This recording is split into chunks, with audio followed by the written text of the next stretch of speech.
સુરેન્દ્રનગર જિલ્લાના પાટડી તાલુકાના ખારાઘોડા ગામમાંથી એક ગંભીર ગુનાહિત ઘટના સામે આવી। અહીં એક યુવક પર ફાયરિંગ કરાયું, જેમાં તેના શરીરમાં 35 થી વધુ છરા ઘૂસી જતા તે ગંભીર રીતે ઈજા પામ્યો છે। પ્રાથમિક માહિતી મુજબ આ ફાયરિંગ પાછળનું કારણ પ્રેમ સંબંધ સાથે જોડાયેલ જૂનો ઝઘડો અને બંદૂક છે। અન્ય એક યુવકની પ્રેમિકા સાથે જૂના ઝઘડાના કારણે આરોપીએ દેશી બંદૂકમાંથી યુવક પર ફાયરિંગ કર્યું હતું અને મળતી માહિતી મુજબ ઈજાગ્રસ્ત યુવકનું નામ સલાભાઈ હોવાનું જાણવા મળ્યું છે। ફાયરિંગની ઘટના બાદ ઈજાગ્રસ્ત યુવકને સૌ પહેલા પાટડી હોસ્પિટલ ખસેડાયો, જે બાદ પરિસ્થિતિ વધુ ગંભીર જણાતા સારવાર માટે તેને વિરમગામની ખાનગી હોસ્પિટલમાં ખસેડાયો છે।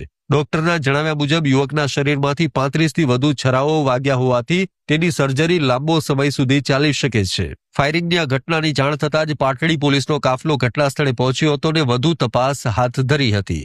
જોકે ગામમાં કોઈ અનિચ્છનીય બનાવ ન બને અને કાયદો વ્યવસ્થા જળવાઈ રહે તે માટે ખારાઘોડા ગામમાં ચુસ્ત પોલીસ બંદોબસ્ત ગોઠવી દેવાયો છે।